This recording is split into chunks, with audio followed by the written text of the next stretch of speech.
day? Well, the whole country just got to see Attorney General Bondi not only aggressively insult Congress and our committee and members on the committee, but also studiously ignore very serious questions about the performance of the Department of Justice, and also studiously ignore and betray the interests of the survivors.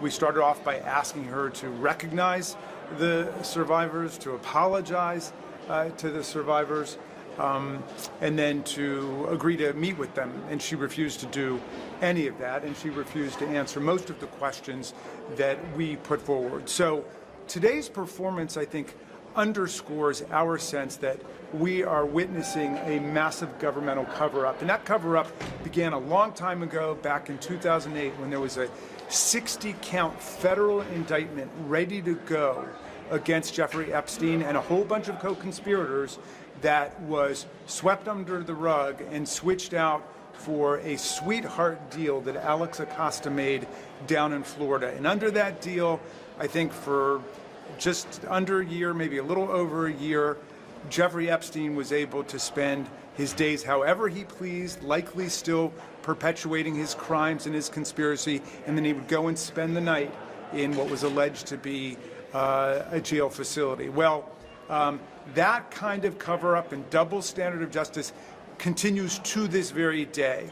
And when Donald Trump took office in January of 2025, Attorney General Bondi demanded that the Southern District of New York send the file down, the whole criminal, investigative, and prosecutorial file from New York, at which point they killed the investigation. It was over. And then they repeatedly killed it whenever new questions were asked or new evidence was surfaced or other people made demands. They continued to say there was nothing to see there. And that happened in July.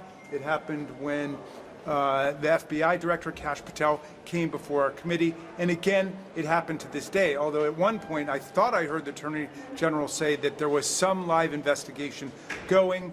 But basically, she says, well, if the survivors, if the victims have anything to say, they should come forward. They're demanding a meeting. She won't meet with them. In the meantime, they are in possession of all of the evidence. So let's talk about the evidence.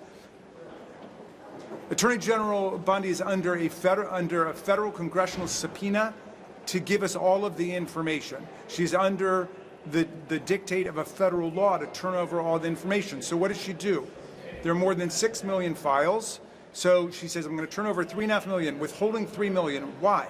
Well, they say those 3 million are duplicative. Well, if they're duplicative, just release them. Duplicative material is released all of the time.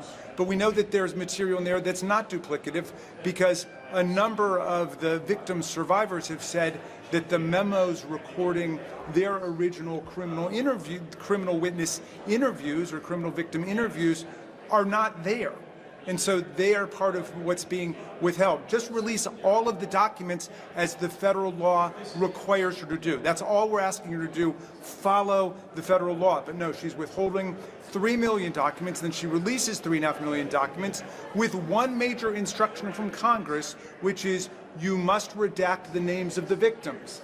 One simple instruction. She has more than 100,000 people working for her on this. She said the case was closed back in January or back in July. They've been working on it. They had more than 1,000 FBI agents just trying to scrub Donald Trump's name. There's no shortage of labor over there, but what do? They release the files exposing the names, other identifying information, telephone numbers, addresses of the victims, which is either the most spectacular act of bureaucratic sloppiness in the history of the Department of Justice, or, as a number of the survivors believe, it was a direct message sent to survivors that this could happen to you. And the memo that got a lot of play today showing, which was the Epstein victims, a particular list saying that, obviously not a comprehensive list, but a sub-list of some of the Epstein victims, and I believe it was 32 names that appeared there. We didn't run them, we blurred them out, of course, but one name had been redacted by somebody at the Department of Justice. So obviously they understood what they were doing, as a number of the members, including Thomas Massey, said. So at the same time that all of these victims were exposed and failed to get the benefit of the compulsory redaction under the federal statute.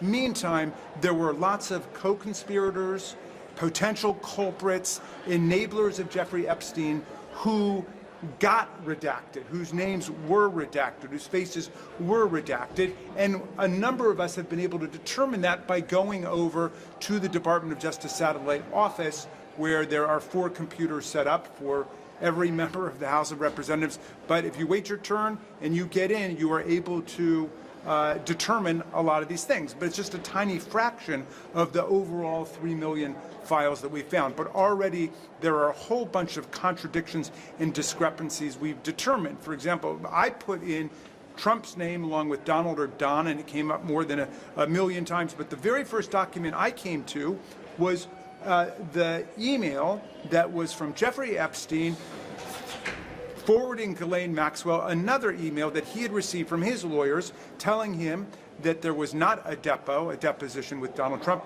but a 20-minute phone interview, and then recorded a synopsis of the conversation. That conversation, according to these lawyers, and Epstein sent this to Ghislaine Maxwell, said that Donald Trump essentially said on this phone call that Jeffrey Epstein was not a member of Mar-a-Lago, he was a guest at Mar-a-Lago, and he was never sent away. Now that directly contradicts what Donald Trump has been saying publicly about how Jeffrey Epstein was somehow expelled or removed or sent away from the club. Now again, we don't know. Was he lying then? Was he lying now? Was he lying both? Who knows? But there's a lot of information in there that was redacted for no apparent reason, not consistent with the federal law we passed, which contradicts a lot of the things that have been said. So to us, it feels like we are in the middle of a cover-up, and the spectacularly disrespectful and amateurish performance of the Attorney General of the United States of America today demonstrates that they are showing no respect for either congressional intent in this law or for the victims and the survivors of this horrific crime. But Chairman Raskin,